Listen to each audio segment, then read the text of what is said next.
so you can move on. Relax, stress-free, leave your cares at home.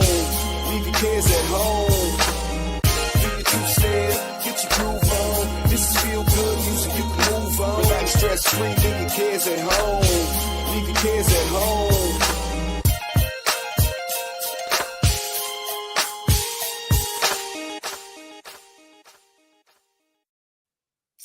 Hello, hello, hello. What's going on, everybody? It is Tuesday night. It is the Keto Cookout with your man, Russ Mitchell, the whole sick Buckeye, and my buddy Rick Charger Mopar is here with us with his old school phone. He brings the old school. He puts the old in old school. Well, hey, I'm old, so it all goes together. Yeah, man. Yeah, the old school bag phone there, the old school cell phone down there at his museum. Yeah, the Meatsonian. He has the Meatsonian museum. It's down there in South Florida, where it's nice and toasty, man. I'm up here in North Florida where it is a chilly 35 degrees and they got a winter storm warning, which, I guess it's all relative to these folks here. Winter storm warnings and all that. I was sweating it out today working, and then my transmission wouldn't go in reverse, so I had to ride the bike to Aldi, so more sweating. And I come home and it's hotter. I'm like, what's going on?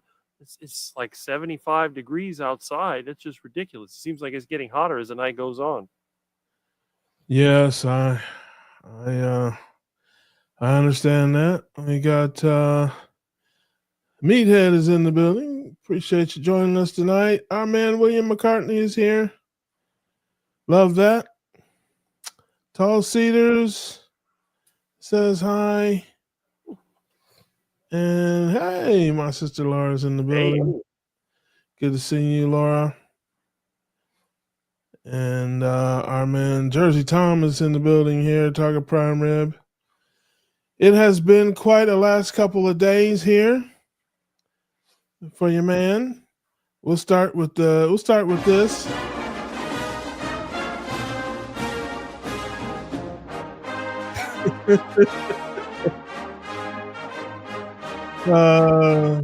For those who may not know or even care, the Ohio State University Buckeyes are the national champions in football after beating Notre Dame Monday night. It was an action-packed Monday night.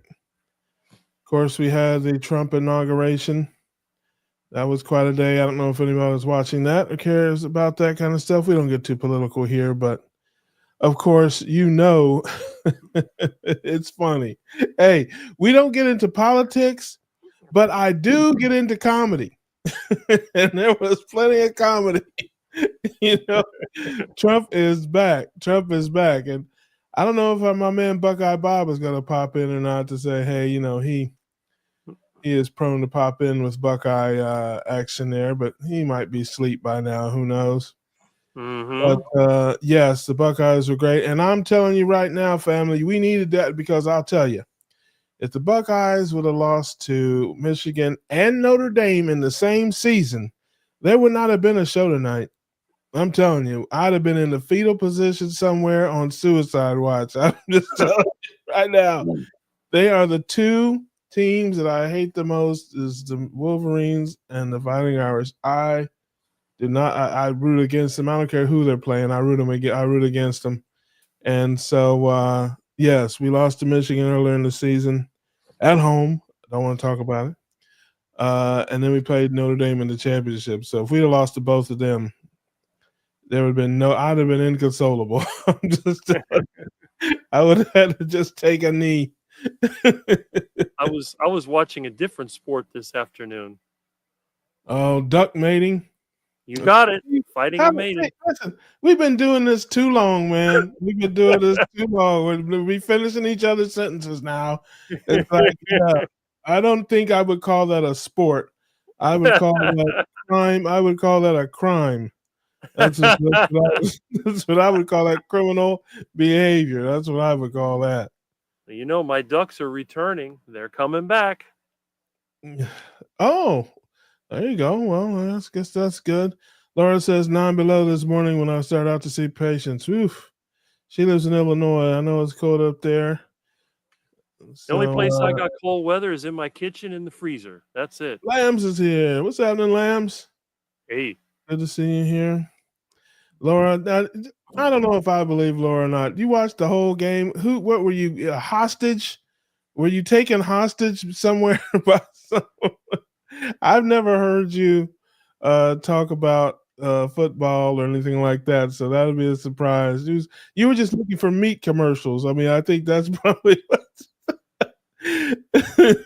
Speaking of meat commercials, we got our man Jersey Tom in the hey, building. Hey, Jersey Tom is in the building. Yes, yeah. Let's see that hey grill, man. guys. Yeah, let's see that hideous grill, man. Get your camera. Get your whack, whack. Yeah, good to see you, brother. Good to see you. And as always, family, you know, if you want to pop in, visit with us, the link is in the chat. You can do so. Come on in, have a joke with us, hang out for a little That's where while. I found it. That's right, man. That's right. How you doing, buddy? I'm good. I'm good. Very good. Good, good, Yeah. good. So did you watch the game? Are you a sports fan?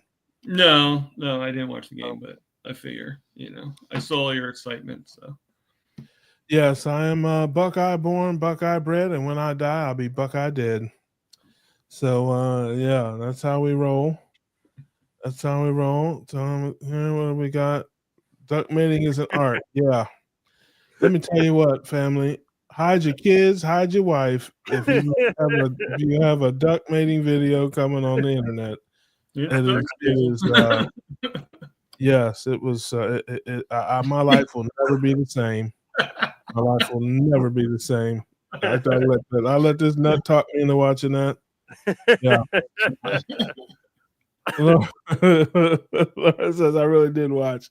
Okay, so you were captive. I'm gonna take that as you were abducted by sports loving vegans who duct tape you to some type of banana tree and made you watch football. I was gonna say because I've never heard you talk about it, but I think it's great.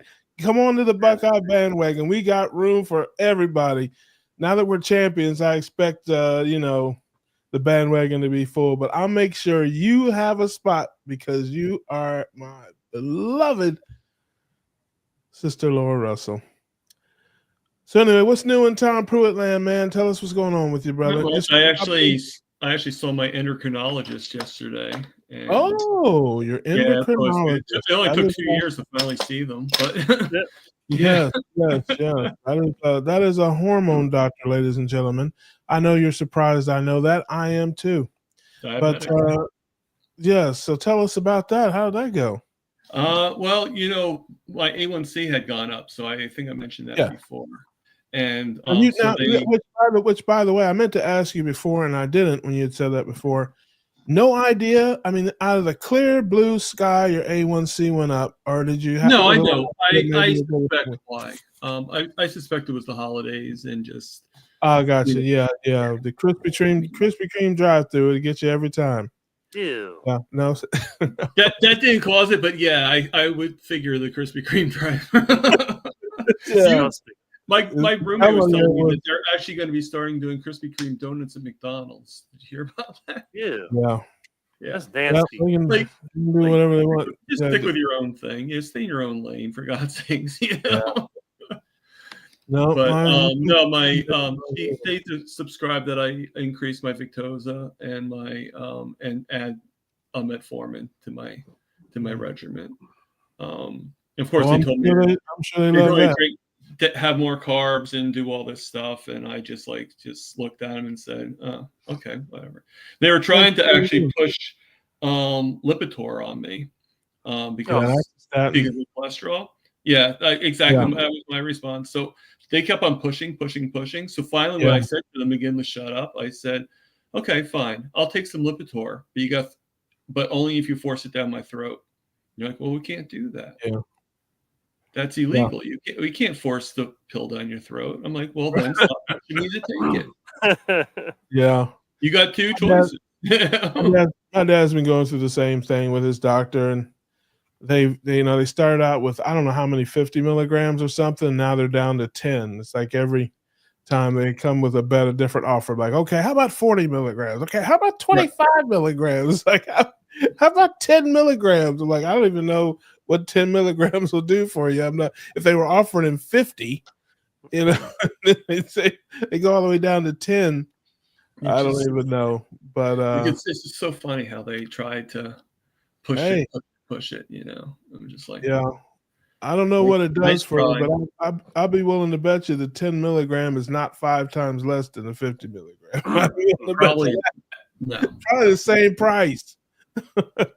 Yeah.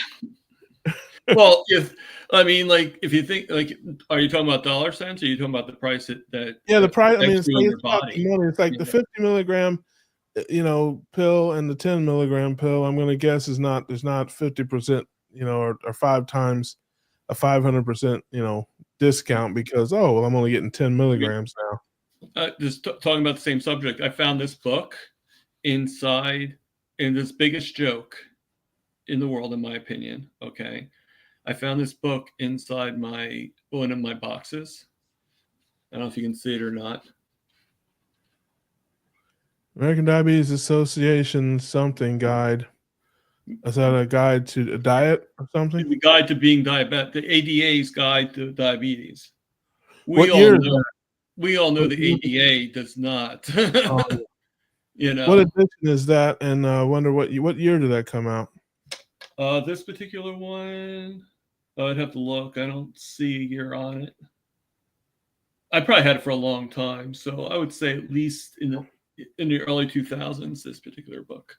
I'm sure it came out a lot earlier than that. But I actually turned it just to look, and it actually had a page on it about like what foods to eat, like on the carbs and stuff. And it said, you don't eat cookies unless they're 3 grams or less of carbs. First off, what cookie do you know that's only 3 grams of carbs? Yeah. Yeah. Yeah. Well, they don't eat cookies, Yeah. Don't eat the sugar. Don't eat this junk. Well, my sister Debbie made some cookies over the holiday that were no sugar, no flour, and they were actually 1 carb each, and they were actually pretty good.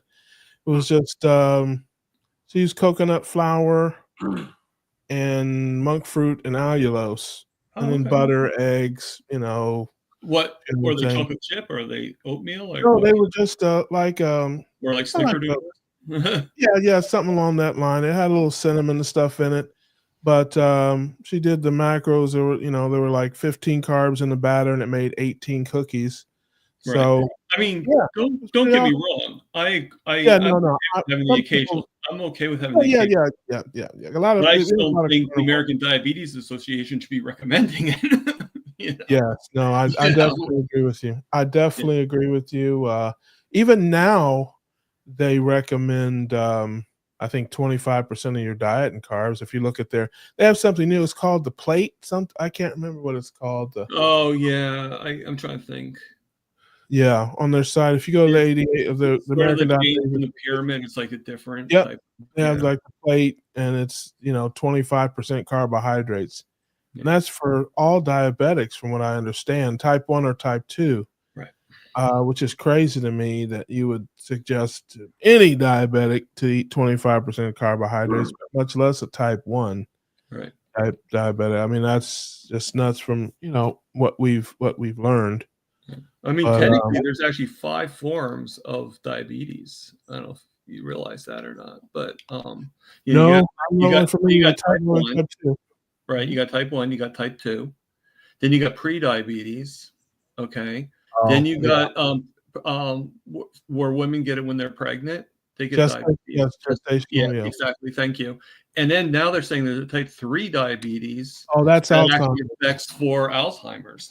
Yeah, it's Alzheimer's. So, it's I don't know. It's crazy. I mean, yes, I understand it. I'm a very simple man, and to me, you either make insulin for yourself or you don't. Right. you know, and of course I'm not a doctor, and don't even play one on the radio or on the internet. But you know, if you're making your own insulin still, you know, we've learned this from Dr. Barry, you know, you're in one camp, and if you don't make any insulin on your own, then you're kind of in a different camp. You're in The whole pre-diabetes thing, I don't even know what that means. right. I mean, I really don't know. Um, I understand it, but it's to me, it's you know, it's type 2. It's just not at a stage where they want to give you medication. But I mean, it's like it's like you're headed 100 miles an hour for the brick wall, you know, and they're like, well, you know, it's you're pre-collision. I mean, okay, get the ambulance ready, you know, just Right. You're almost crashed. yeah, on unless the railroad track. unless you hit the brakes, you're gonna have a serious problem. Right. So yeah, I'm the whole pre-diabetic thing, because Yeah, they told my I dad that, agree with I'm that. like, I agree with that. I'm like, Dad, you're type 2. You're just not at the stage where they want to give you medication yet. But just, you Yeah. know, keep eating the way you're eating. You'll be on it here. And, you know, let's 3, 2, 1. You know? Exactly. Exactly. Yeah. So, you know, we get to the comments here. Mita says, born in, I don't know what that word is, but who's your by heart? Great grandfather worked in Dome on South Bend. Yeah, I love that. Laura says, don't take that poison. Wyman Williams says, pill pushers they are. This guy here, I don't know who he is, said drug dealers. Man. Good job holding your Exactly. ground. Yeah, you know, a lot of times you know, you get pressure from these doctors. A lot of people will buckle, you know, so I'm with you on that. Laura says 88 makes money off diabetics. They're my plate. Yeah, that's what they call it. My plate. Took over for the food pyramid. Right. Yes. Yes. Look, yes, listen, look who I talked up here. You missed it, Bob. I played something for us a little bit earlier. I'm going to play it again just for me and my Buckeye brother.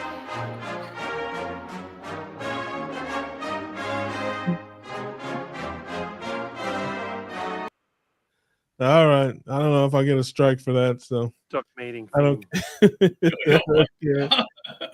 Yes, you know, our Buckeyes pulled it out. Very, very glad about that. And I thought you might pop in tonight here, Bob. I was mentioning you earlier. I was like, and Bob will probably pop Well, in. now that you said that, maybe he will. Hey. Well, he's got his fuzzy pajamas on, but he's welcome anytime. He knows that. Tall seals there. There you go.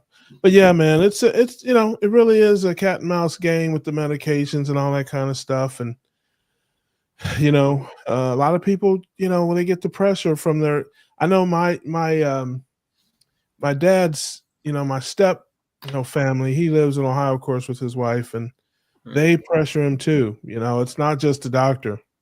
It's also my family doesn't give pressure. It's more like sideways, like here and there, like, I don't understand what that's all about type thing, Yeah. But they don't. No, my step family is they'll do whatever the doctor, especially my stepmom, she'll do whatever the doctor says. I don't care what he says. He could tell her to get a hula hoop and, do the hula hoop for, 3 times a day. She'll be out there hula hooping. I mean, it doesn't matter. It doesn't have to make sense. She's going to do it. Some people are like that. They're going to do, for me, I've always been a person that it's got to make sense to me. I'm not going to just do it because you say to do it. I need to understand, what's going on and that sort of thing. And, it's just how I've always been. But other people, they're like, oh, he's the expert. She's the expert. But as our beloved Dr. Barry tells us all the time, shout out to Ken D. Barry. The D stands for dang it. And, he tells us all the time, doctors are nothing but dudes and chicks. Yep. That's all. So, be respectful, but at the same time, do some other research, get some second opinions, and third. Just keep on going. Sure. Give as many opinions as you need to. Because you have to take control of your health. Yeah. Josephine is here. Hello, Josephine. Good to see you, beloved. Glad you're here tonight hanging out with us. There is a meetup in South Florida here coming up here. I think on the 8th of February. If I remember right, I'll shout it out for my man, Kerry Mann Jr. Shout out to those guys at Homestead Howe, Adam Lacey. Oh, yeah. Carnivore Today. They're doing fundraisers and different things. So they're having a meetup in Tampa. I will be there along with a bunch of other folks. I think he's got something on his YouTube channel about it. If anybody down in Florida, Tampa area are interested in that. I could not. Low Carb USA has an event this weekend in Boca. I wanted to go to that, but I just cannot. I just can't get away. But I will go to the one in Tampa. It's a little bit closer, and it's another week or two, which will help me a lot. I've got a lot of tax stuff I got to do, and it's just stuff buried. And then that's too long. Speaking of buried, look who it is, everybody. Yes,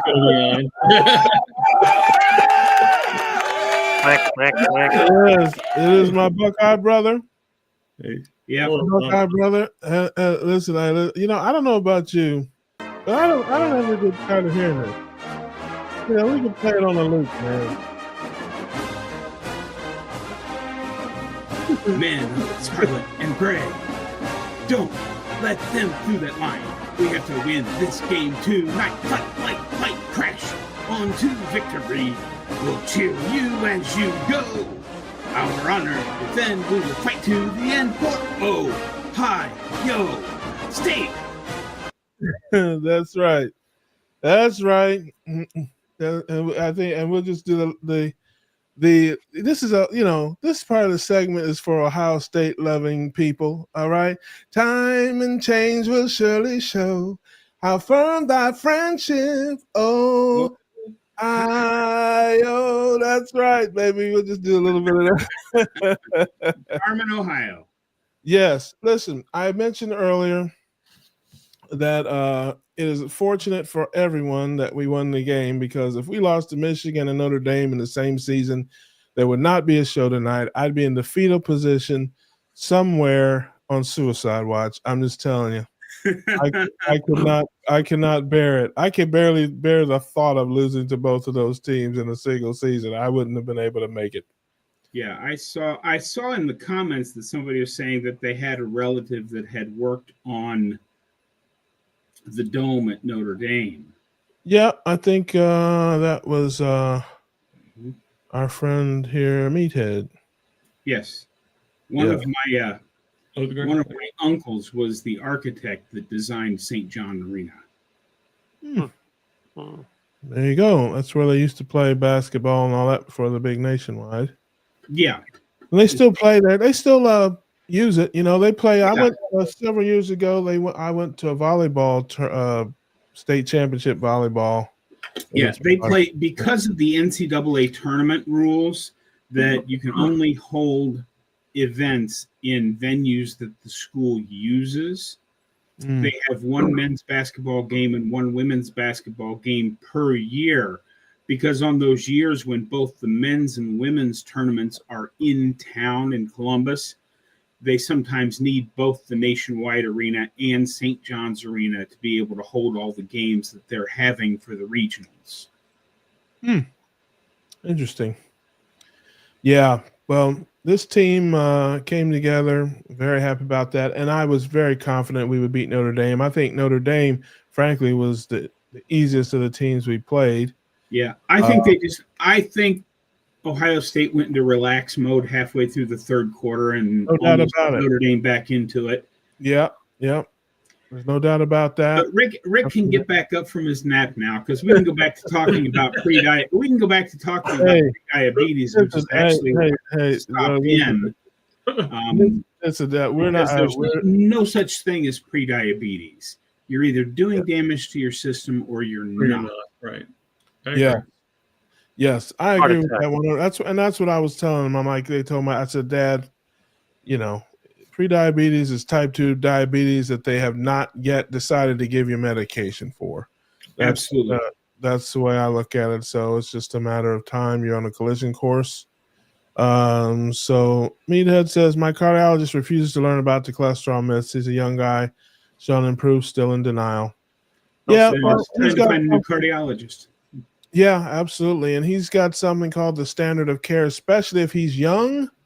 He's not going to buck that system because you want to get yourself in trouble. You go against. He's got loans. He's got school loans to repay. Find Right. yourself an old guy who doesn't owe anybody anything anymore. Yeah. Yes, I totally agree with that. But yeah, standard of care is going to rule the day. And yes, we we have the Meetsonian Institute up there in the right corner. He's got every old. He's got My first digital camera. It's like great show and tell. yeah, you've missed it. Serial port. Yeah. But I don't know if you watched the end of the game. We're going back to some game talk when Herb Street got a little emotional. I know he's friends with Ryan Day, but here's the thing here's how I feel about this. Ryan Day got a lot of scrutiny and a lot of criticism, for obvious reasons. And I'm just trying to figure out if he thinks it was unwarranted, because I certainly don't. I think he deserved every bit of criticism he got. And yes, he won the championship. Good for him. And I'm so proud of the team and glad they're resilient and came back and all that. But he deserved every bit of it. Yeah, they still got to beat that team up north. Absolutely. Younger kids don't understand. But, I was around. My dad played football for Ohio State before Woody Hayes was the coach. Yeah. And I have somewhere in the room behind me, I have newspaper clippings. Back when Woody Hayes was the coach and coaching against his protege, Bo Schembechler, the team was not allowed to spend any money in Michigan. Right. Period. They weren't allowed to spend any money in Michigan. He was on a recruiting trip up there one time, and his car ran out of gas on the way back to Michigan. And I have a picture from the newspaper of Woody Hayes and his assistant coach that was with him pushing his car down the road to get it back into Ohio so that they could buy gasoline. Yeah, Like people don't understand the disdain. They don't understand.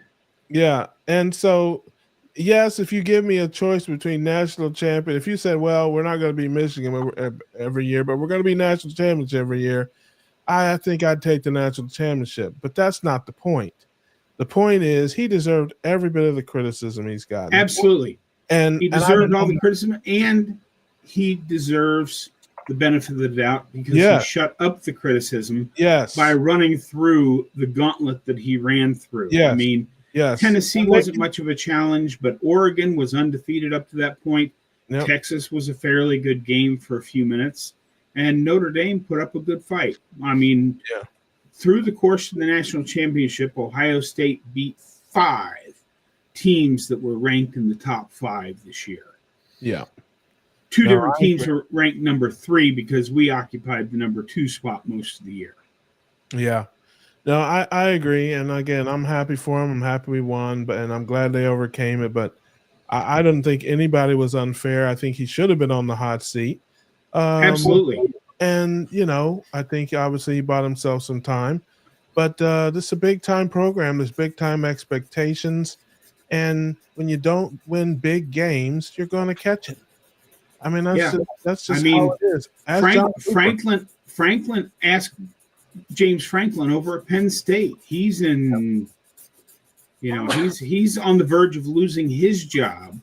Yeah. Yes, he made a deep run into the playoffs, but he didn't beat Notre Dame and he didn't beat Ohio State.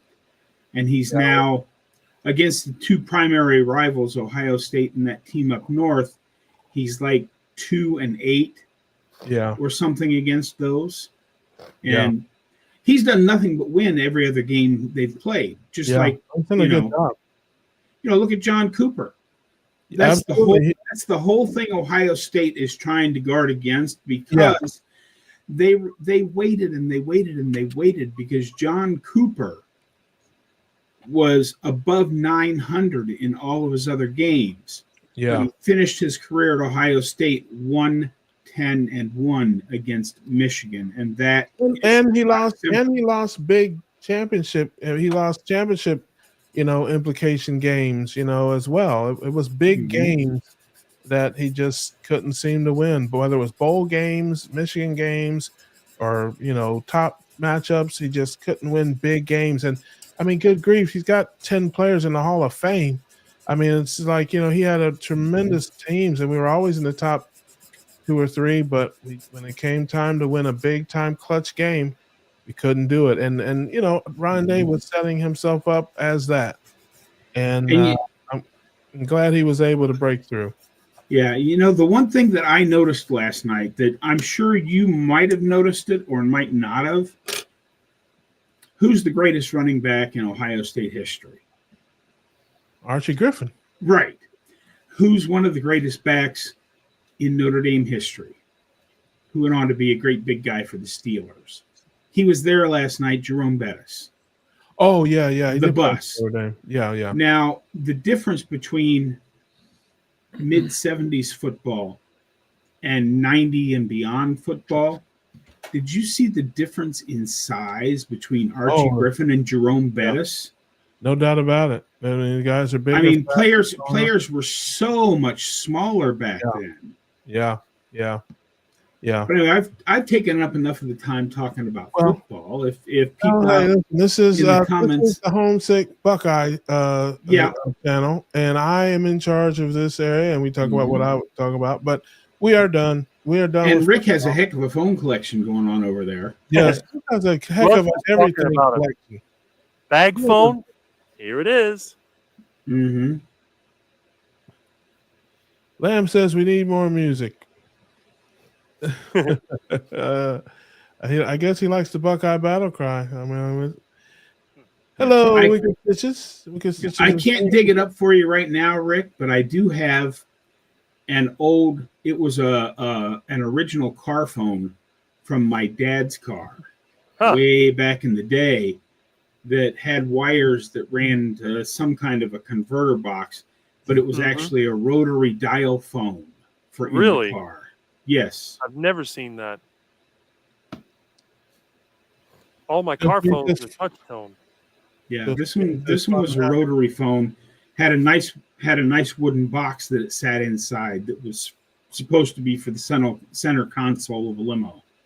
Wow. I've never seen one in rotary. I'll have to dig that up and take some pictures of it for you. I know it's over there somewhere. I couldn't lay my hands on it right now because there's so much crap in that storage room on the back side of the wall behind me. Can you imagine actually trying to drive and dialing that phone? Well, it wasn't meant to be used by the driver. It was meant to be used by the person sitting in the back of the limo. But still, That's the funny thing. I always blow everybody's mind when I show them the old stuff that I have. They're like, wow, where'd you get that from? Is that from your dad? I said, no, it's mine. They're like, what? You're not that old. I said, I'm older than you think. Yeah, you're good for 71. Good. No, but Rick's from the same basic age category as I am. I mean, he's a few years younger than I am, but we remember all this stuff. I mean, kids today will have a hard time comprehending the fact that the only computer in the high school that I went to was the math teacher's TRS-80 Model 1. Radio TRS-80. He brought it with him to school on Fridays to teach his advanced math class a little bit of basic programming. Mm-hmm. And that was the only computer in the whole school. We had a Commodore. I can tell you, when I went to college, my first year of college in 1987, I lived in a dorm, and there were only 2 kids in the dorm that had a computer in their room. Mhm. Me and one other person. Mhm. Mm-hmm. Which is crazy. But yeah. You used to have to go to the lab if you wanted to use a computer. You had to go down to the computer lab. You had to make an appointment sometimes. And yeah, you didn't have I had a computer and a printer in my room. Yeah. Well, we didn't have to make an appointment to use the computer lab because when I got my first degree, which was in computer systems and business, was all on punch cards. Mm. Yeah. So you They took made your they stack made of us. cards down to the reader and you ran them through. And Mhm. then you had to sit there. There's an interesting story about a friend of mine. Your name printed out on the printout, and they went by the first letter of your last name, and they put your printouts in this big bin. So Bruce got into the main system because his last name was Tong, which starts with a T. You can imagine T was a very popular letter. So instead of having to sift through stacks and stacks of stuff to find his printout, he changed his last name to ZZ Tong. And he was the only person in the Z bin. Right. It had nothing to do. Yes, he liked the band, but Yeah. it was more about being able to find his printouts right away because he was the only person using the Z bin. Yeah, that's funny. Now we had the computer lab had Macintosh or had Apples. It wasn't. I don't think they were Macs back then. It was just I can't remember. Apple. We had PCs and Apple computers, and then we had big Unix boxes, big 3B2s, and they were big, kind of mainframe kind of. Yeah, well, ours was a mainframe. The original, mainframe took up 2 rooms the size of the room I'm sitting in right now. Yeah, it was ridiculous. To do nothing, to basically be a calculator. Oh yeah, I mean my phone has more memory than at the time. Ohio University had 3 mainframe computers, 2 in the computer department and 1 in the engineering department. And my phone today has more memory than all 3 of those computers combined. Remember these from elementary school? Oh yeah. Mm-hmm. Josephine says, "How many of the old phones do you have, Rick?" I probably have 100. I got a bunch of them. I got at least 12 that work in my house that are hooked up. So it's a lot of them. Tall Cedar says, "Can you use those phones in your house still?" I'm sure if you've watched my videos, you've seen the phone ring. You've seen me talk to people, and I have one. There's always one right next to me. Mm-hmm. And it works. And I learned something from Rick that I did not know. That a rotary phone, because it worked off of clicks, if you couldn't work the rotary, you could sit there and tap the hang up button. Yep. Mm-hmm. In the right rhythm and dial a phone that way. I did make a video on that. Yep. Yes, you did. That's where I learned it. Josephine says, "Mama has 2 old cameras. One looks like a box. The other is thin, long, and pulls out. She showed me how they work. Pretty cool." Yeah, I remember those. I got a few of those. I was trying to find them now. I don't know where they are. Yes, the Apple IIs. That was the official computer of schoolhouses everywhere. Mm-hmm. We had those in high school. They had those back in Apple IIs were just coming out when I was finishing up my first degree when I got back from the Army. So that would have been a mid-'80s.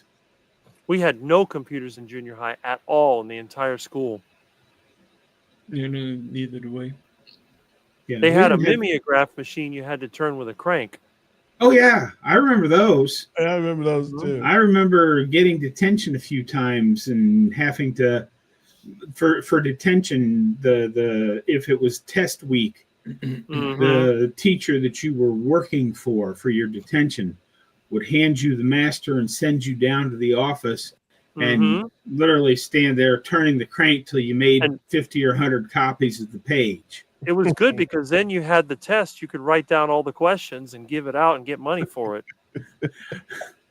I never did that, Rick. That was a great way, you know. That's my story, and I'm sticking to it. If you had a detention, yeah. everybody did that. It's a wonder the school didn't catch on. Nina says, my graduation class was 30 people. We're not fortunate for a lot of computers. I got you beat me ahead. Mine had 26. My graduating class was pretty close to that. There were, because we were a consolidated school district for the entire county, my graduating class was like 460. Yeah, that's a lot of people. I went to boarding school, so there was not that big. Anybody see that Hello, picture I Dan. posted of me in junior high? Welcome, Dan. Good to see you from snowy Albany, Georgia. Yeah, I have to laugh at everybody because the rest of the country, even North Florida and my friends in southern Mississippi, are screaming about getting snow. I'm in Omaha, Nebraska. Now, if you follow my Facebook, I put up that it was, before I went to bed last night, it was -7 last night when I went to bed, and it was -12 or 13 when I get up this morning. But because of the heat pocket of Omaha, storms have missed us this all year. I'm sitting here with bare ground outside in Omaha, Nebraska, where Biloxi, Mississippi has 8 inches of snow on the ground. Really? I just find that funny. I did not know Biloxi had that much snow. Yeah, New Orleans has about 6. Wow, I gotta watch that. Well, we're under a winter storm warning here. Yeah, it's coming your way. That's real snow. Yeah. You know, when they say snow, I'm thinking, you know, what they call snow, we call dust. You know, but if you gonna have 6 inches or 5 inches, that's a pretty good amount. But it'll be gone by noon because it's gonna be. I think I saw tomorrow the high is gonna be 40, which is enough to melt. Yeah, I think we had like 4 inches of snow where we were at, where I'm at. It was almost 80 degrees here today. Yeah, you're in Miami. But I don't know how it stays so hot here. I don't get it. Well, you're below something. You know, the weather breaks like when you're traveling, you can tell. Like when you get, you know, to like if you're coming from up north, when you get in the Carolinas, it breaks a little bit. Then when you get down around Macon, Georgia, it breaks again. Right. Then when you get down around Orlando, it kind of breaks again. And then from Orlando south, you know, it's kind of what it is. I'm sure points south of Miami are probably a little, I'm sure it may break somewhere else there. I'm sure Bob knows, Mr. Latitude and Longitude himself probably knows the answer to that. What do you say about that, Bob? I don't know. All I know is I've been watching the weather at my property down there in Texas, and it's cold, but it's not snowing. Yeah. On that chunk of land right there. It's it was cold for down there because it's so far south. Yeah. It was about 30 degrees there this morning, but it got up to 40 something, and it's supposed to, a couple of nights ago it got down into the 20s, but compared to what it's been around here, that'll still be nothing. Yeah, because like Atlanta gets snow fairly regularly. It doesn't last that long. Usually a day or two at most. But it's not uncommon for Atlanta to get snow. But when you get down to Macon and points south of there, it's not very often you get snow down that far south. No. It gets cold. I mean, it's been in the 30s. I think we had one day in the 20s here this winter. But again, it's 60 by noon. It's, you know, but I'm gonna have to watch the weather. I never watch the weather. It's almost always the same. It's seasonal, you know. In the you know, during hurricane season, it's 2 kinds of weather. It's either 113 degrees and 113% humidity, or it's 90 degrees and raining, you know, or it's a hurricane. I mean, that's it. So there's no point if nobody's telling you it's a hurricane watch. There's not even needing to look. It's either going to be 113 degrees, or it's going to be 90 and raining. That's just what it is. And in the wintertime, you know, the highs are usually in the mid 60s to mid 70s, and then the lows are in the 30s to mid 40s, and that's how it is until Easter. So I don't watch the weather forecast, although I watch a little bit more now that I have my solar to see if the sun's going to be out. But yeah, I'm going to have to turn on the weather and see what they're talking about here. Yeah, it's been a lot of fun. Yeah, I see Carnivore Dan made a snowman because Yeah. a couple of friends of mine that live just outside of Biloxi had made a couple of snowmen in their yards, and they have 3 dogs. 2 of them were out playing in the yard, and the third one was sitting up on the porch watching, looking very unimpressed with the snow. I don't know exactly where Albany is. Is Albany north of Macon? Or is that over closer to not Savannah, but Augusta? I don't know where Albany, Georgia is. I don't know my geography in Georgia other than up 75. Mhm. There's no fluffy collecting, build a snowman. Yes, it's going to be wet snow because at least down here, because the temperature's not below freezing. It's in the mid 30s. Yeah, see, and that's just it. You guys down there, when you get snow, you get to do fun things like have snowball fights and make snowmen and stuff like that. Up here, when I get snow, you can't do anything with it except try to shovel it out of the way because it's so light and powdery. You try to make a snowball out of it, and it doesn't do anything except fall apart again because it's 10 degrees out instead of that 30-something. If it was 30-something, I wouldn't mind snow so much. Yeah, I went the wrong way. I think Augusta is east. You are western Georgia there. Because like Tallahassee's 200 miles from me, 200 miles west of me. So yeah, you're over there. And I think Biloxi is probably 300 and some odd west of me. Yeah. Something like that. That sounds about right. Yeah, you're right in the thick of it there. That's crazy. It's a no coal or corn cob fight. Yeah. No, that's crazy, man. It must be global warming, huh? Yeah. It is here. Yeah, if it's unseasonably hot, it's global warming. If it's unseasonably cold, it's global warming. But no matter what, if you pay, it's okay. Yeah. Uh-huh. We're gonna die. It's all Armageddon. But if you pay this carbon tax, I think everything will be all right. Uh-huh. So I don't know. Don't get me started on that. We dibble.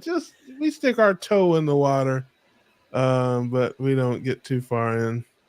My weather is Max Velocity and Ryan Hall, both on YouTube. Mm-hmm. Not familiar.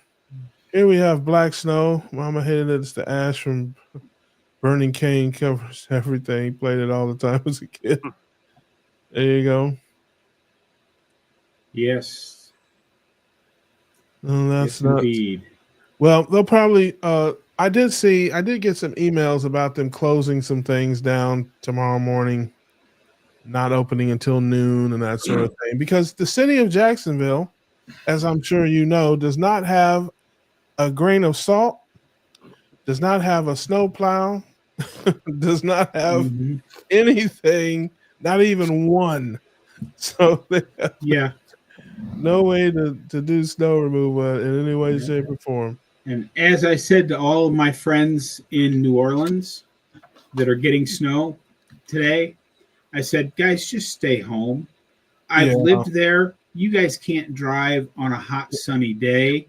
Learn how to drive on a hot, sunny day, and then we'll talk about maybe letting you drive in the snow. Yeah. Yeah.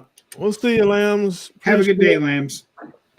I think Lambs down under somewhere. I can't think, but I don't know. I don't know if he is, but I know who definitely is. It's our man, Dave. Hey guys.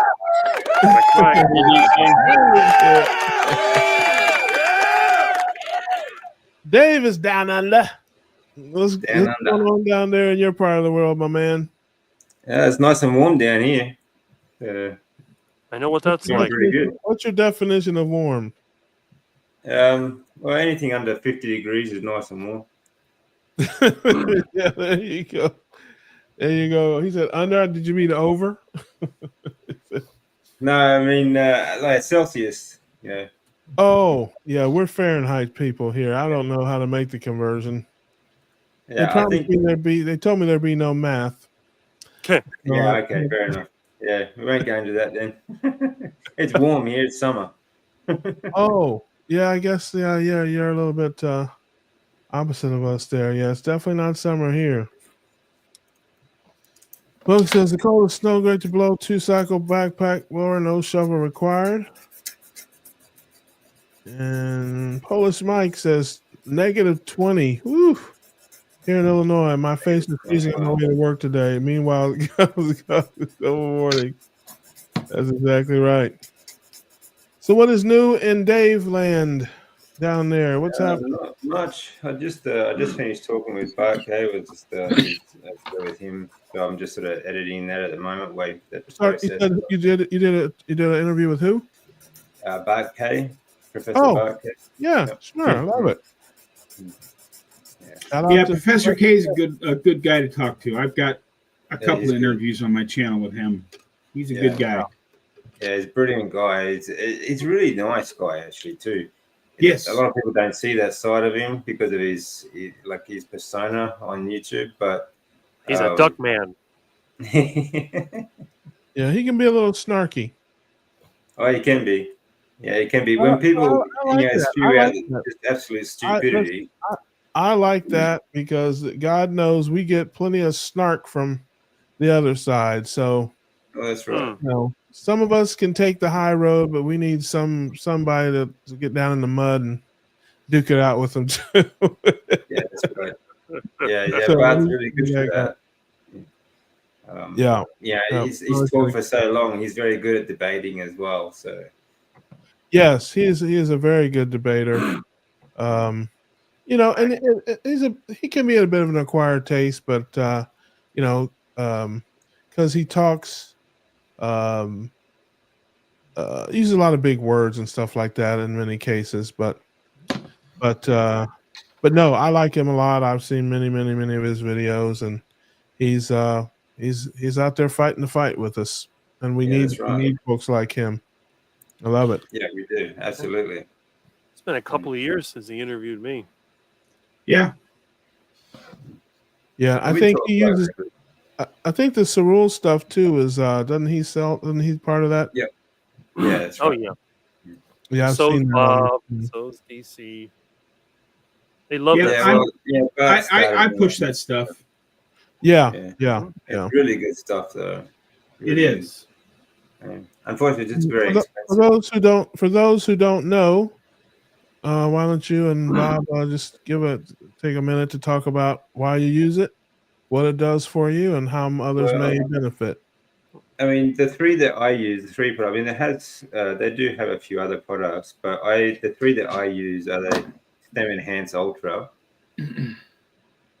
Now, Stem Enhance Ultra is a great product that helps you to release more stem cells, more healthy stem cells. Because as we get older, our body slows down in the actual release, not the production, but the release of the stem cells. And it also enhances the length of the telomeres. The telomeres are like the little shoelace ends at the end of a DNA strand. Okay. And the Cyactive is another part of it. That's sort of it's like the activator of the Stem Enhance Ultra. And plasma flow. Plasma flow is fantastic. It really helps to your blood to clear out dead cells and helps just sort of clean out the system so that you can increase the flow of the healthy stem cells that you're releasing with the Ultra. So really good product. I have to give the disclaimer. For all those who tune in each week to the Keto Cookout and hope to learn absolutely nothing, this is the part of the show where you may learn something. So hide your kids, hide your wives, and I've actually tested these products with my blood results, and they have they've really helped me quite a bit. I did have a similar product when I was going through the first rounds of chemo with R-CHOP. They collected my stem cells after my 5th treatment, and they gave me an extra heavy dose of chemo, but for recovery at the time, so they could collect my stem cells, they gave me another product, a protein supplement, a particular protein. You can't actually buy it over the counter. You can only get it from the hospital. But it does the same job as Stem Enhance Ultra. And it was a great product. It actually stimulates your body's production of or the release of healthy stem cells. And so would you say you would, like, if you were to Cliff Notes it here, would you say it's maybe a blood builder? Is that a good way? Is that maybe something that capsulizes what it does? What do you think, no, Bob? We'll ask Bob here for a second. Chime in there, Bob. What do you say? Okay. Well, Stem Enhance Ultra. The things you need to know. Our body produces stem cells. Those stem cells go out into our body like little healing packages. It's part of the healing process of the body. After our 18th or 19th birthday, our production, the ability to release them from the blood marrow, goes down. Stem Enhance Ultra encourages the release of those stem cells to bring it more back in line with where it was when you were younger. And the way it lengthens your telomeres is when a stem cell finds a cell that can't be fixed, it binds to it and replaces it, creating a brand new cell. We've all heard of autophagy. That's where our body breaks down the cells that are not doing so well and replaces them with new cells. You need your own adult stem cells for that to happen. And when a new stem cell binds and replaces an old damaged cell, when it creates a new cell, that new cell has full-length telomeres. So it can now divide as many times as a brand new cell, like when you were born. Because every time a cell replicates itself in the autophagy process without a new stem cell there, the telomere gets a little bit shorter. That's part of the built-in aging process. Am I saying that that Stem Enhance Ultra is going to make you live forever? No. But the telomere length is part of the built-in aging process of human beings. My favorite product, I do take the Stem Enhance Ultra and the Cyactive, which is an anti-inflammatory. I take the Circulation Support Plasma Flow. Because I had a lot of type 2 diabetes, and it takes and dissolves. What happens is, in the very smallest of our blood vessels, we get these fibrin deposits that clog up the small blood vessels. That's why diabetics, first they can start losing their eyesight, and they start losing feeling in their toes and their fingers, and that's what leads to gangrene and amputations and all that other stuff. Plasma flow helps to break up the fibrin deposits to allow the Stem Enhance Ultra and the stem cells to get to those small cells that need the support.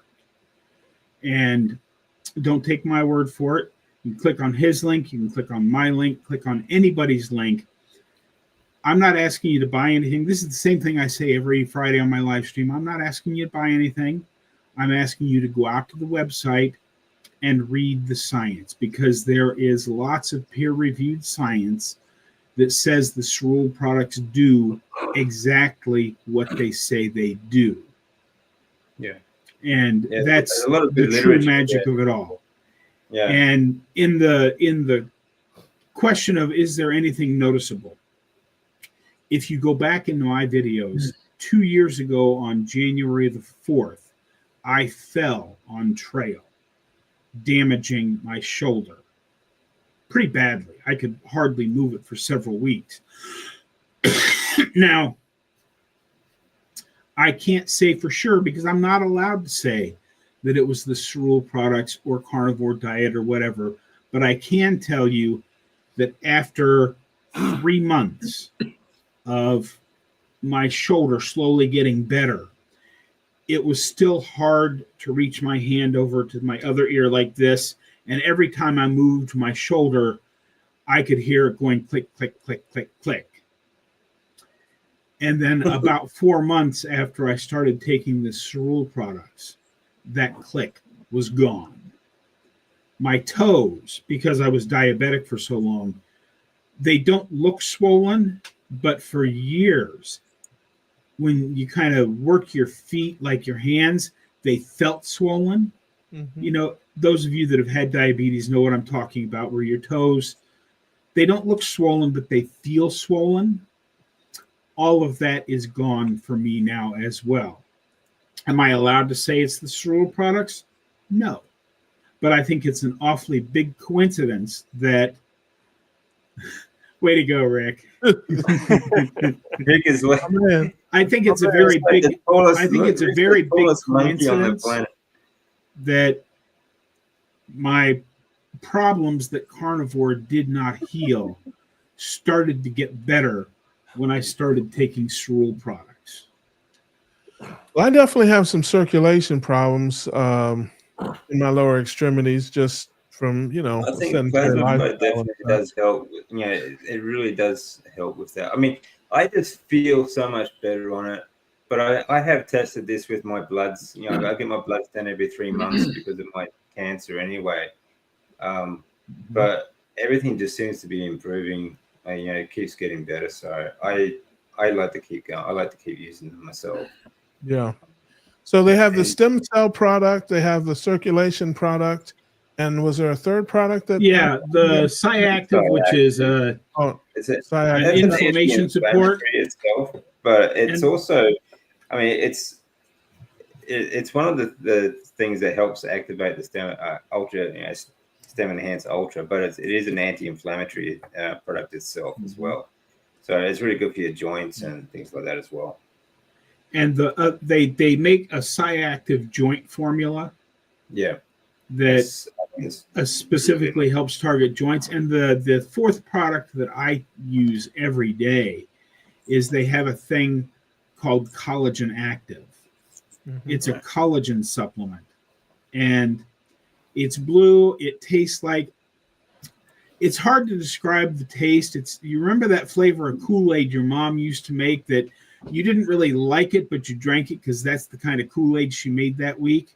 That's kind of what the blue drink tastes like when you mix up a collagen active, but it's got several different kinds of collagen in it. So if you don't, if you think you might not be getting enough collagen, it might be worth trying that for a month or two just to see if you notice a difference. I think it's sort of the activator for me. Because I was taking all three of them, and then Professor K convinced me to try the collagen active, and I feel even better when I take the collagen active. And they have lots of other products. They have a whole skincare line of products, and they have an electrolyte mix called Hydroactive, I think it is. I've never used any of those, but I hear they're also good. They just go out to their website, read the science, check it out. Yeah, it's very good, actually. I haven't tried the collagen one yet, but like collagen's one of the most predominantly used amino acids throughout the body. You know, it makes up your bone tissue and things like that. So I think if you are deficient, it's something you should look at. Yeah. Oh, I love that. Apex Odyssey says, "Hey, friends, rolling in late again." Hey, Apex, glad you made it. Thanks for being here. Yes. I'm glad you're here. And yeah, so how long have you been using the products, Bob and Dave? How long have you been doing it? I've been on them. It'll be 2 years in March. Okay. I've only been using them for 6 months. Gotcha. And we give them 2 thumbs up. high endorsements. It sounds like they have quite a few different products for. That's the only thing that I do recommend. I don't recommend anything else like supplement wise. If you're on the carnivore diet, especially like if you're on a good, clean, high fat carnivore diet, I don't believe you need any supplements. But these are nutraceuticals. These will take you over the top, you know, and for recovery and for everything else. I just think they're a brilliant product. Yeah, it is, and especially if you're in a boat like mine where you've spent the first 58 years of your life unknowingly destroying your body. You know, somebody like Rick probably doesn't have any need for anything extra because he's been carnivore for so long. His body hasn't gotten anything wrong with it, except he's about to lose his eyes to an attack cat. Yeah. But for the most part, somebody like Rick probably doesn't need even to take Cerule products. But if you're in my boat or anybody else's boat, you know, DC over there is in Australia, and he's, you know, been doing the cancer battle. Any little edge you can get will help. Yeah, I agree. That's it. Even if it's just a little 1 or 2% edge, every little. Listen to what Bob says. That's what I tell everybody. I don't need it. I don't believe in supplements. I've never needed them. But if you're a wreck, it's like if you got an old worn out engine, they sell that motor honey you can pour in there. It raises the oil pressure. It makes it run longer. If you're a complete mechanical wreck, you need all the help you can get. And look at Barkay, what it did for his eyesight. He swears by that stuff. Yeah. I mean, there's a guy that had wet macular degeneration that now they have some eye injections and things that do tend to work. But he was diagnosed long before any of those experimental drugs were even through. But even that, I mean, you have to get needles directly injected into your eyes. Like, screw that. Yeah. So, you know, he has a pretty strong story about the stuff himself. He was using it before he started selling it. Yeah, that's right. You know, my dad had a lot of eye problems. He ended up with glaucoma. He lost sight in one eye. Both my parents got cataracts. My mom, they both had glasses by their 40s. You know, my family has a lot of eye issues. I don't wear glasses. I'm the only one that never did. But like Bob said, it's probably because of the carnivore diet, the lifestyle. But, I mean, you've been doing it since a teenager, Rick. So exactly.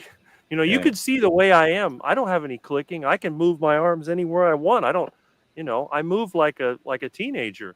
I'm curious, can you put those headphones on your ears with your feet? I probably could. Only on the Keto Cookout, ladies and gentlemen. Nowhere else on the internet can you find this. Yeah. Meathead, you can contact me directly at semiretiredbob@yahoo.com if you want. I'd be happy to talk to you about that. Absolutely. And looks like Dave's got a website on his if you click the link, you can buy them there, or you can become an IBO as well. You can actually get them for free if you sell them. I wish I knew about that stuff before everything happened with me. So that's right. Me too. Yeah, me too. Right. I mean, I would love to have this, even if I had found it while going through my treatments. You know, I did 3 years of chemotherapy. It would have helped a lot. Yeah. Well, if you think about what regular medicine costs, some of that stuff may actually not be that expensive. It's like an MLM kind of pyramid scheme kind of thing. But other than that, it seems like a good product. Well, the difference between the pyramid schemes and this particular marketing thing is we're actually selling something that works. Exactly. We're not selling you snake oil. We're not trying to sell you a get-rich-quick scheme. But if you happen, you know, if you become an IBO, and that's the way the whole reason I became an IBO, I've actually sold a couple bottles of stuff here and there, but that's not why I became an IBO. If you're an IBO for, I think it's like $25 a year to be an independent business owner, you get cheaper prices on the stuff. Right. And then if somebody happens to buy something from you, you get a little extra cash in the bank that month. I mean, it's a win-win going that way. Yeah, that's right. Yeah. So that's the only reason I can take it is because otherwise I wouldn't be able to afford to use it myself. So that's why I became an IBO, so I could actually afford to take these products. So I don't take anything else, and after all the years of chemotherapy and everything, I'm on 0 medications. And like through those years, I spent far more money on medications than I did on this. Yeah. So, That's And wonderful, Dave. I love that. There's very few people that are like you that get off of medications when they're in that bad of a shape. That's really rare. That's really rare. Yeah. It is geared like the medical system does not want to let you go. It is really hard to get out of the medical system. That's right. Really hard. So, yeah, it's kind of that's why I got actually I had some t-shirts arrive today. This one here, I've been designing t-shirts. It's called this one here says nuclear powered. There you go. You got a green screen there. Oh, there it is. There you Oh, that's cool. There you go. I love that. And you made that yourself? Duck powered. Yeah, I designed these myself. So Iguana powered. I got another one here. If anyone is interested, it's called Natural Carnivore. I don't know if you can see that. I see part of it. I see the lion. Yeah, you got the it's green. got Natural Carnivore written on it. Your green room kind of gets in the way there. Hang on a second. I'll get rid of the green room. Green screen, whatever you want to call it. I'm the oddball. I never wear any shirts with messages on it.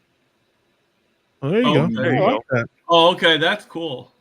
That's slick. Natural Carnivore. And we'll say hey to Carnivore Transformer. Good to see you. Hey, Carnivore Transformer. Glad to hear you. Haven't talked to you in a while, brother. Good to see you. You're doing all right out there. That I like. Every step has value.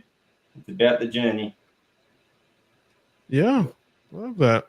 That's like more than just carnivore. That means a lot, Yeah. So if you guys are interested, just let me know. Man, you got a lot of things going on there. I've got about 20 different designs at the moment that I'm going to start selling. So I'm just going to get myself set up. He's like the miracle man. Yeah. I love that, man. I love that. I'm glad you're doing. I'm glad you're doing well. People like to see stuff like that. They like to see people that were sick, that were falling apart, and they got better. They don't want to see a quack who's been the same his whole life. They'd rather see somebody who's down in the hole and then comes out of it. They're back. I don't know about that, Rick. I don't know about that. I mean, I don't get many views. He's not telling the whole truth. People don't want to see a quack that's been the same way his whole life, unless he's trying to put on headphones with his feet. That changes everything. It does. You know what's funny? I have vegan friends that are into that yoga thing, and they're always talking about all the things that they can do, the sit and stand test, the turtle, and all this stuff. I'm like, oh, that's easy. They look at me. There's no way you can do that. I said, want to bet? You got any ribeye? They're like, no, okay. And I can do it. I can do the turtle. I can do the, it's just funny. And these vegans, they look at me like, wow, you're how old? Just don't show us that downward dog, man. Well, yeah, because they say that meat, you know what they told me? Meat makes you stiff and it calcifies your body. And then, you become, your arteries harden. And I show them my arm. I said, look, I got a visible pulse. How about you? None of them have that.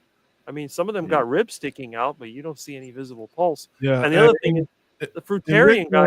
In Rickland, there is no downward dog, just downward ducks. I was comparing myself to one of the fruitarians that they have. Yeah. This guy is about maybe 5 years younger than me. We're both skinny, but we're built totally different. This guy, you can see his ribs.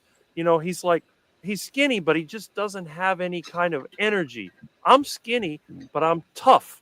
You know, I'm the guy that can pick up an engine block, and I'm the guy that can change a tire Yeah, himself. you are what you eat, man. You've been eating that tough steaks. You've been eating that tough meat. You know, they have another name for fruitarians. They call them diabetics. But you know, that surprises me that he'd be thin, eating a diet that's basically 100% carbohydrate. I don't know how that works. It's a Randall cycle. I mean, that works still. I mean, that's what they don't get. They think that thin is healthy. Right. And it's not. You know, No. this is what actually I was talking to Bart about. You know, about like the fitness industry is bullshit because you know they think that fit is healthy or thin is healthy. You know, like they're like vegetarians and like vegans and fruitarians, whatever they want to call themselves. They think because they're thin that they are healthy, and really what they are is malnourished. Right. Yeah. There's But no doubt it's about funny, it. you know, Russ is the only one that's seen me in person, and he knows what I look like. Do I look like a vegan?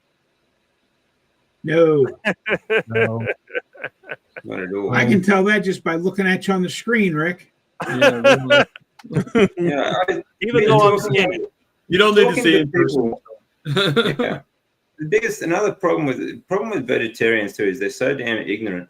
They think that like vegetarian countries or hailed as vegetarian countries like India, for example, sustainable. But like 95% of vegetarians around the world are so because of economic reasons, not because of choices. They just don't have the choice of meat available to them. Right. It's the same in India. Right. That happened when the British took over. They put them all on a plant-based diet to keep them because they wanted to keep them subdued. Yeah. They didn't want them fighting back. They didn't want them rebelling. And I tease my dad and I. They've also got 100 million people with diabetes in India. That's what a vegetarian diet does. They've got like diabetic-induced blindness is out of control. Yep. All these other diseases, and that's not to mention all the stuff that that WHO and Gates did to them. Yeah, it's I tell my dad all the time because he loves his vegetables and stuff. I always tell him it's famine food. Yeah. Every time when they fly over these countries, they don't drop they drop beans and rice and corn out of helicopters on them. And meanwhile the kings of those countries are eating lamb and goat and everything.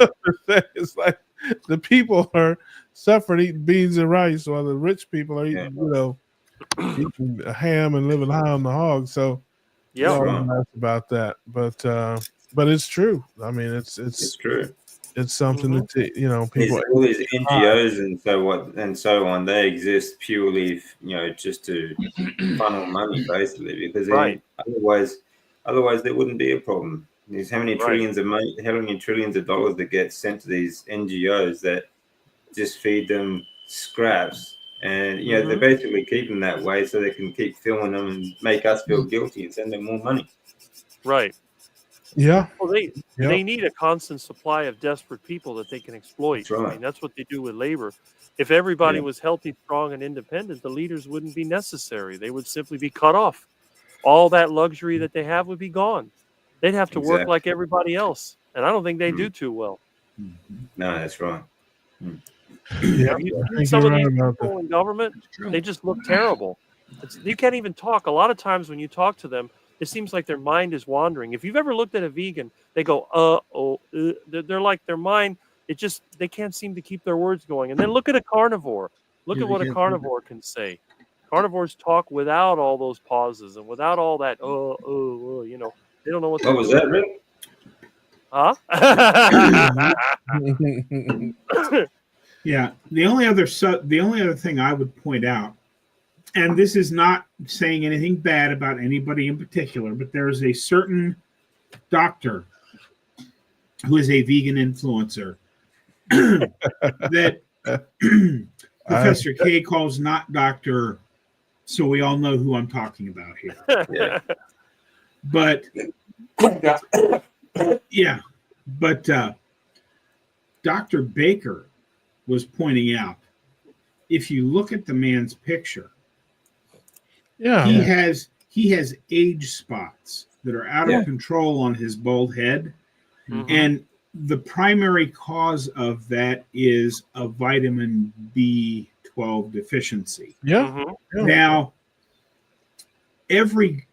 because there are some good vegan influencers out there that will tell you, if you're going to do a vegan diet, these are the supplements you must take, one of which is being B12. But if a guy who's been a vegan doctor influencer Yeah. and he has a medical degree, and I'm assuming he has some money. Well, he has a lot of money. He's super corrupt. But if he can't keep his diet under control so that he doesn't look older than Dr. Baker, even though Dr. Baker is several years older than he is. Yeah. Mhm. If a guy like that can't keep it together, what chance does the average Joe walking down the street have Mhm. Yeah. of There's no doubt about it. surviving on that kind of a diet? Yeah. Whereas you can be as dumb as semi-retired Bob and go Oh, to right. the store and get yourself a 10-pound tub of ground beef and eat it till it's gone, and then go get yourself another 10-pound tub of ground beef. Keep on going. Well, And I you're mean, healthy. Yeah, I that's mean, right. look- it's common sense. I mean, if you can agree to certain principles, which I think anybody knows anything can adhere to, it this doesn't even make sense. Mhm. If we know there are only 3 nutritional macros, and one of them is non-essential, why would you construct a diet that is Around 80, that. 90% non-essential? Mhm. Well, they're 100. That's the thing. They're 100% non-essential. No. What I'm saying is their diet. They're Yeah. cracking the diet. The vegetarian, the vegetarian and vegan diets are 70, 80, 90% carbohydrate. Mhm. So if we can agree, and this is what I try to do when I'm debating or when I'm in my evangelism, when I'm talking to people who can't grasp how you need, what are you talking about? You don't need fruits and vegetables. It's the craziest thing I ever heard. And I agree with them. It's the craziest thing I'd ever heard. I mean, I haven't been doing it long enough that I don't remember how absolutely positively nuts I thought all of it was when I started doing it. But I'm like, hey, you got protein, fat, carbohydrate. That's it. There's nothing else. One of them is non-essential. Mhm. Yeah. So if your diet is 70, 80, 90% that, you can't be getting good nutrition. Not only that, I'll take it a step further. Your body has a natural defense against one of those macros to keep you from getting too much of it, or it'll kill you. Mhm. So, because high blood sugar will kill you. So Mhm. there is no natural defense against too much protein or too much fat where the body has to come in and save you, from yourself. So if you just think of it in a logical way, that way, for a lot of people it resonates. You're like, okay, I kind of get it. I think a lot of it is too that people still believe that it all comes down to calories rather than nutrients. Oh, Yeah. Sure. And Sure. it's ridiculous to think that people still think that it doesn't matter where you get your calories from. And the fact that, people still think that counting calories matters. Like, they don't understand the difference between mass and energy. They don't understand the biochemistry of it. So I told people this years ago, if you put gas in a diesel engine car, you'll destroy the engine. Even if you put the same number of calories in gasoline as you have in diesel, they're processed completely different. And this is before I knew anything about diet. So it didn't make sense to me. Oh, there's so many calories in those heart attack burgers. You're going to gain a ton of weight. And I figured it out. It was like 9,000 calories. I don't understand it, Rick. I don't know how you can eat this stuff. You must be a genetic freak. You're sick. Oh, you have a they always tapeworm. say that. They always say, "Oh, it comes down to genetics." Bullshit. It does. It's just you can't weigh calories. That's why we eat mass, we breathe mass, we breathe out mass. Right. That's it. Calories you can't weigh. It weighs nothing. So it's got nothing to do with that. You could eat 20,000 so-called calories of meat in a day. You're not going to get fat you eat it if it's mostly fat too. Well, they got to rationalize everything that they don't understand. And, Well, calories is also about the corporations putting the blame onto us as well for everyone getting sick. Like if we get sick, it's because we ate too many calories, not because we ate. Yeah, well, because that's one of the great deceptions of the food industry is that 150 calories sounds so much better than 35 ingredients. Exactly. Yeah. Yeah. No, that is exactly right. 8 of which are banned in 30 countries. There you go. But they're still in our food. Yeah. When I heard Dr. Bickman say that, it changed everything for me and he's the one that the first person I heard say that years ago, or maybe 2 years ago now, that there's no such thing as an essential carbohydrate. I mean, I never heard that before, and that really hit me right between the eyes because, I certainly understood fat, protein, and carbohydrate, but the concept of there's not a single one that you need, including fiber, because fiber is all carbohydrate. Yeah, that is where the gears started turning for me. Yeah, fiber is worse than normal carbohydrates as well. Fiber actually expands in your stomach and it expands through your digestive tract. It causes inflammation, all kinds of bloating and stuff like that. But it also disrupts your hormone production. It's like you don't feed more cars into a traffic jam. Well, I hear you loud and clear. I always thought of fiber. I mean, after I learned what I learned, I always thought as fiber as almost a protection because it slows the uptake of sugars. And it's no coincidence that in nature, fat and protein don't have any fiber, and all the carbohydrates have the fiber, because you need to slow that uptake. You don't need to slow the uptake of protein and fat into your system. You need all you can get. You need to slow down the sugars in that. That's why, if you could eat 100 apples, you'd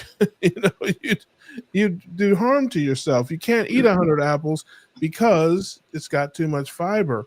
That's it's almost like God made it that way to, because I know this guy. The reason why he would eat a whole tree full of apples if he could,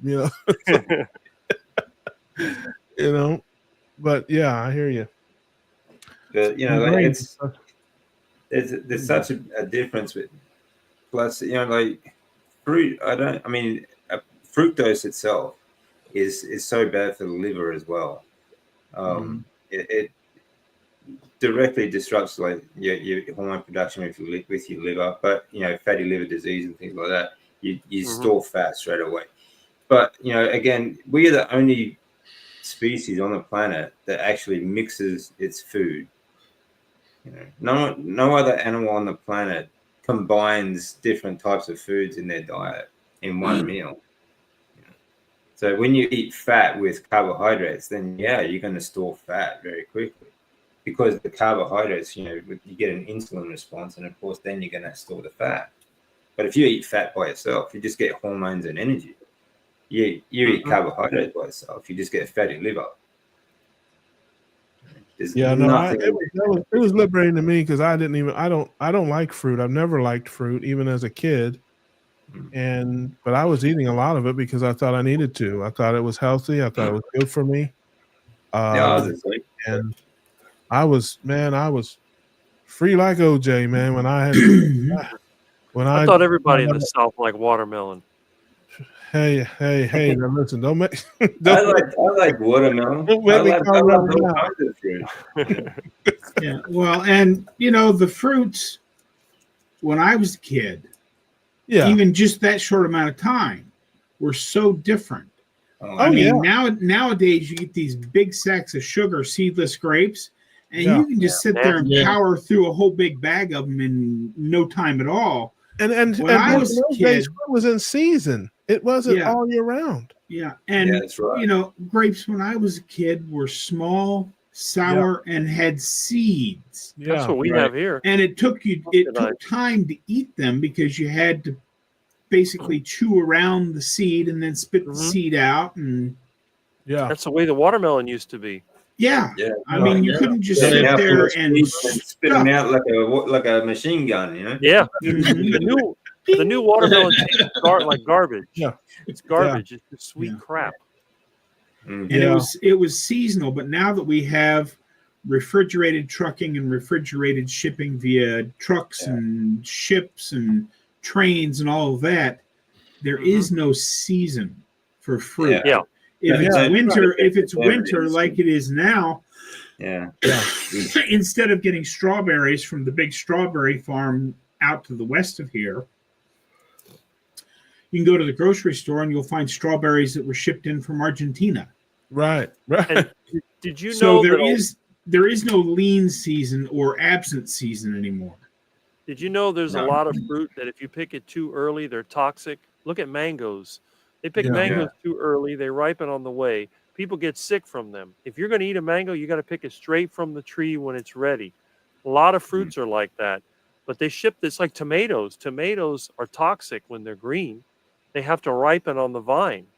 Otherwise, so not only that, you got genetically engineered fruit to make it sweeter and produce more. You're picking it too early. Then they have to make them so they're tough so that they don't get damaged in transit. It's like all the avocados. They're full of oxalates. They pick them early.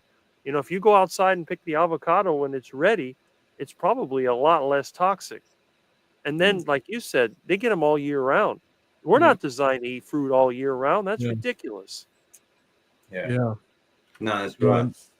No, I agree with you 100%. It's way different than it used to be, and I mean, I tend to be you guys know me. I'm pretty carnivore in my. I got a family full of vegetarians that'll tell you how carnivore I am, but I'm not. I'm not as carnivore as some, but I've got carnivore credentials. Ask all my vegan and vegetarian family. But I'm one of those folks that I live and let live. I don't care what you eat. I say all the time, our fight isn't against food. Our fight is against misinformation. I mean, because I don't care. My Uncle Mike eats oatmeal every day, and I'm like, I don't really care that you eat oatmeal if you like it, whatever. But the problem I have is his doctor's telling him it's good for him. Yeah.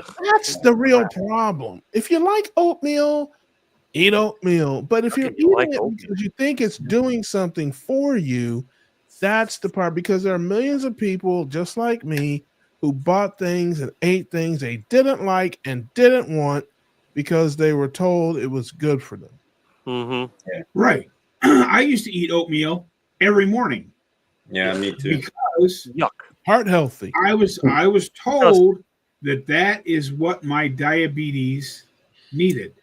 And even after my heart surgery, until I found carnivore. Yep. Oatmeal almost every morning because that's heart healthy. Yeah. I ate granola, which is a cousin of oatmeal. Yeah. Don't remind me. I mean, for the same thing. It's like I thought it's good for me. It's helping me. It was killing me.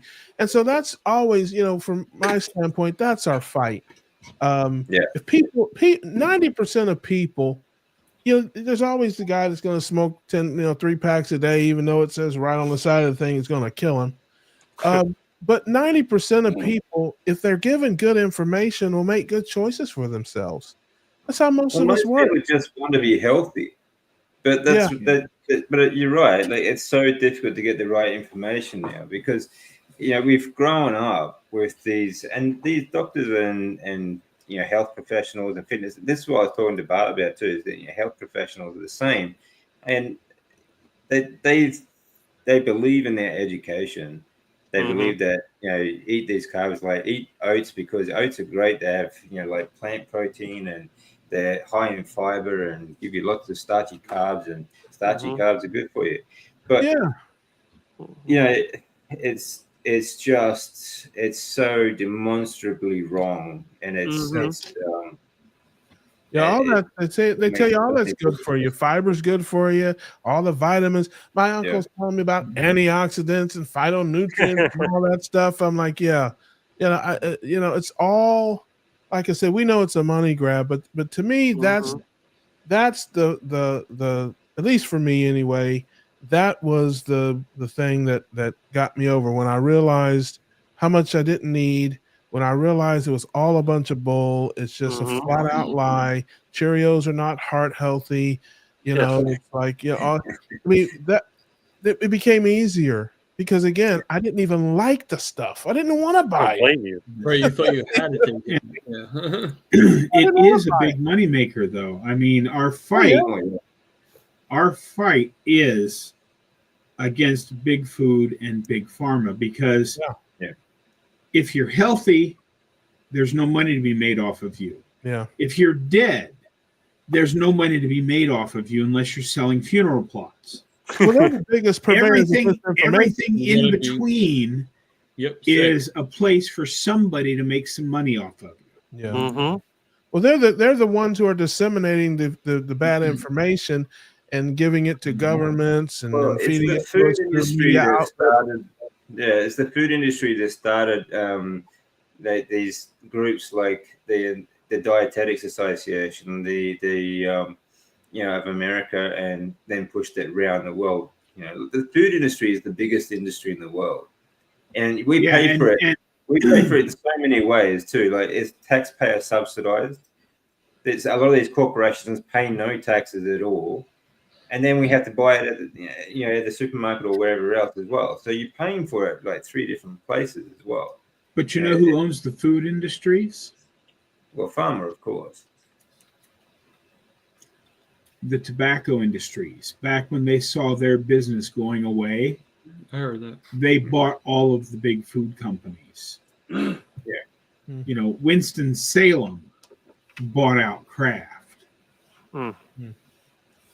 Well, like tobacco, I mean, if you look on the stock market though too, like tobacco is still one of the strongest growth stocks in the world. People still buy it and use it for things. Yeah, but cigars and as I've talked about on a couple of videos recently, I believe that sugar will be the same as tobacco 50 years from now, because 50 years ago, people smoked what brand of cigarette they were smoking because that's the one their doctor recommended. Yeah. Or doctors today, smoke Camels. Cigarettes are still sold today because there are still people that say, well, yeah, I know it's bad for me, but I like it. I'm going to do it. And 50 years from now, people are going to say, yeah, I know sugar's bad for me, but I like it and I'm still going to do it. And as long as people understand that choice that they're making, I have no problem with that. But let's make sure they have the correct information that sugar is just as addictive as heroin. Or more so, actually. I did a video on that recently that showed, there was a study done in France where just by happenstance, they introduced sugar water to rats that were already addicted to heroin. And in the first day, like 95% of the rats went straight gave up the heroin for the sugar water. That's how addictive that stuff is. It's more addictive than heroin. I'll tell you a funny story, which, by the way, hello, beloved. Cindy is here. Hi, Cindy. Good to see you. Love her to death. And I don't think I said hi to Susan earlier. She was in here. Dr. Hampton, we were out somewhere. I can't remember. This is a couple years ago with Dr. Hampton. And he was talking about sugar being more addictive than some type of study with rats and cocaine and sugar, and how the rats went to the sugar instead of the cocaine every time. And I said to him after the thing, he busted laughing. I said, "Have you ever tasted cocaine?" and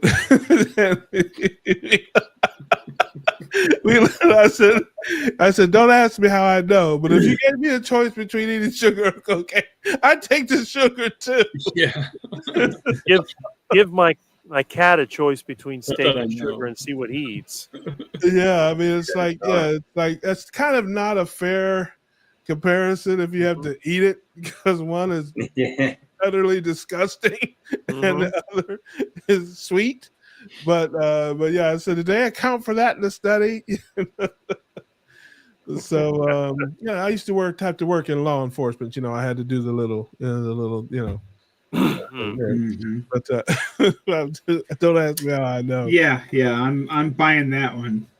Just like when I was in the Army, they burned some marijuana for us just so that we knew what it would smell like if we ever came across it. Yeah, it's like I've never tasted heroin, but I'm gonna go out on a limb and say it's probably disgusting. So, it's like if you say, "Well, here's a cube of sugar," or "Here's which one would you rather pop in your mouth?" There, yeah. So I don't know how that works. Yeah. Spit them But both no, out. I'm with you. You know, and you know, it's I think the tide is turning. I'm telling you, I run into more and more people that have heard of it. And listen, you know how I know we're winning is because you cannot set foot in any store anywhere and walk into any aisle where they don't have keto friendly on every package of everything. I went to Winn Dixie, you know, I do my weekly trolling through the meat department looking for markdown stuff. And I went in there, and this week on as soon as I pulled the cart out, they have those placards and the advertisements on the back of the front of the cart so you can see it. And there was a big gigantic one for 1 gram of carbohydrate keto bread. You know, and when I saw that, I said, we are winning. We are winning. Yeah. People are starting to understand lowering their carbohydrates and that's the proper human diet, because you can't, I don't care what it is. I mean, you go through every aisle, keto friendly, keto, even stuff that's ridiculous. I mean, I don't even know how they just put it on there because people are paying attention. People are figuring it out. Because there's no regulations. You could take a standard Snickers bar and put the word keto on it, and there'd be some idiots out there buying Snickers bar because it says keto on the label. Right. Yeah. Yeah. Absolutely. That's how the food industry infiltrates these dietary movements. You know, like it's the same when they had the paleo diet, and then keto, and then you get all these keto treats. Then the food industry will bring these keto treats in, and you're like, it's keto friendly because it's low calorie. They don't tell you it's full of seed oils and all this other coloring and flavorings and all this other shit. But that's how they do it, you know. And it's even starting to do. They're even trying to do that with carnivore diet now. There are things out there that, you know. I saw something the other day actually talking about keto. Actually, last year it was on Facebook. Some idiot was saying, "Oh, look at these keto-friendly ice creams. They're low in sugar." Yeah, it's chocolate-coated ice cream on a powder puff. Like, it's just slightly lower in sugar, and they think that it's keto-friendly. I mean, seriously. This is people actually fall for this stuff. Yeah. Most people, and again, I'm an evangelist. I that's what it's all about for me. That's what I consider myself. And, just getting people to understand what nutritional macros are, what a carbohydrate is. I mean, you wouldn't believe how many people don't understand that a corn chip, they just think carbs are just bread and sweet things. Yeah. I mean, that's just like, well, I like corn chips. Okay, it's all carbohydrate. I mean, they think because it's salty. Yeah, and they always say there's a difference between healthy carbs and bad carbs. Like rice and vegetables and fruit, they're healthy carbs. Yeah. Seriously. Yeah. Complex. You hear the complex carbohydrate. That's what my that dad kind of talks stuff. about. Yeah. So it's. Yeah. It's turning. It's like it's turning. And it's even starting to invade the carnivore space too, because I see ads on Facebook. I don't really pay that much attention to the ads as they come by, but there's this one ad. It's like, yes, the carnivore diet really works, and sign up here to learn how to do carnivore properly. Right. And for only $19.95 a month, I'll help you be carnivore properly. Hey guys. My YouTube channel is absolutely free and has almost 900 videos on it. Yeah. It's absolutely free, and basically eat meat, add salt, drink water. Pay me my $19.99, Russ. I'm happy to do it. Worth every penny. I mean, what I hear all the time sorry. there are people who need hand holding and coaching and things like that. I'm not as long as Yeah. people are honest and are giving something. There's a lot of clubs and memberships and groups, and Oh I yeah. don't begrudge anybody anything. I God bless you, but if you're just snowing people, but if you give, there are a lot of people who, I don't know, I Yes. just say they want personal attention. They want to have a direct contact with somebody that they feel like can help them, inspire them, whatever. I don't have any problem with that. Now, if you're giving false information or if you're just snowing people, that I'm not in favor of. But I think the coaching programs and the different if you things need a little bit of help, yeah, sure. I mean, sure. the Some first spot people, that I'll talk about There's a with that difference is, between Dr. coaching Barry's group. someone. Yeah, Dr. there's a Barry's difference group is between $5. coaching someone Yeah. and like some of these coaches though, like they advertise themselves as carnivore experts, right? yeah, Which seriously, but then they'll tell you, like, if you sign up for my coach and they charge hundreds of dollars for the month, and basically just tell them to eat steak and drink water. If they are giving, if they're coaching someone, like someone who needs help when they get cravings, or they're showing them how to deal with the transitions, if they're showing them how to exercise properly, if they're showing them how to get moving again, that's coaching, right? But it's like beauty. It's in the eye of the beholder. I think if you're giving people something that they need and they see as valuable and they want to pay you for, I don't criticize. I've heard a lot of goofy things. Don't get me wrong. I'm not. Trust me. I'm not disagreeing with you. I just don't want to paint with too broad a brush, because I know that for a lot of people, they really need somebody to hold their hand a little bit. That's just how they're wired. It's not. There are people that they want to eat spoon fed. It's not just in diet and that. I don't care what it is. I don't care if you're in the religion or politics or any different things. Some people just feel more comfortable with the training wheels on. And some people are like, heck with it, get them training wheels off. Some people are, that's just how people are wired different. But but I hear you, Bob, loud and clear, because some of the stuff I'm like, and you get what for the $19.95? Yeah, and if you want, if you need more than just like a $5 Dr. Barry thing, if you're actually going to go pay somebody to coach you, I'm not going to name any names. No, we don't have to. But there are a couple of very big YouTubers out there that will charge you $300 or $400 for a half hour of their time. Yeah. And I can tell you I'm in the wrong business, because if you're going to spend, if you want that kind of help, go to the store. Hobart K. Professor K is much cheaper than that.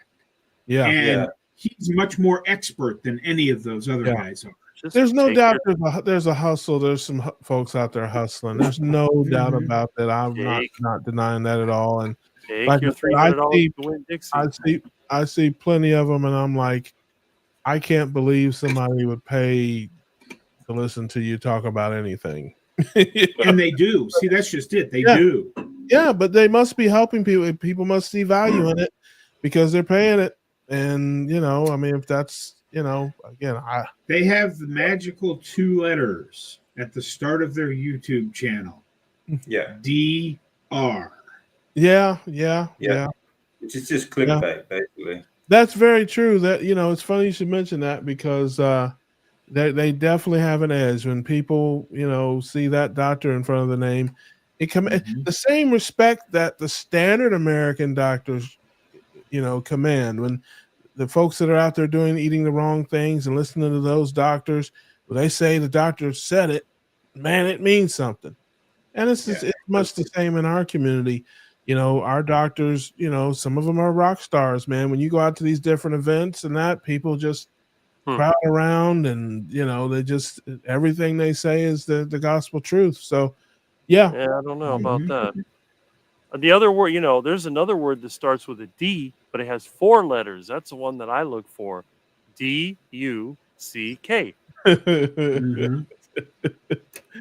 I thought you were going to say an I instead of a U. Yeah, that's a whole different program.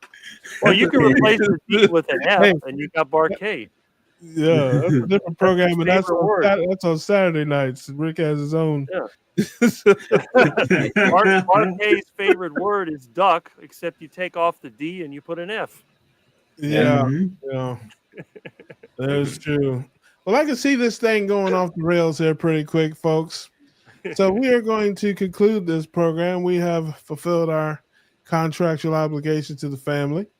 I would like to thank everyone for tuning in and watching us, all the folks in the chat. I want to thank all the guys on the panel. Rick, of course, you know, you're my brother. We do this every other week. Jersey Tom, my Buckeye brother, Bob, and our man Dave down under. Thank you guys for hanging out with me tonight. Thanks And for having us, Russ. Oh, hey, man. Yes. Every Tuesday night we hang out here, and whatever happens, happens. You never know who's going to show up, what we're going to talk about. That's part of the fun of it. So we'll be back next Tuesday, 8:30, with another edition of the Keto Cookout. Peace You guys, out. be safe out there, and we'll see you next time. See you, everyone. That's it. See.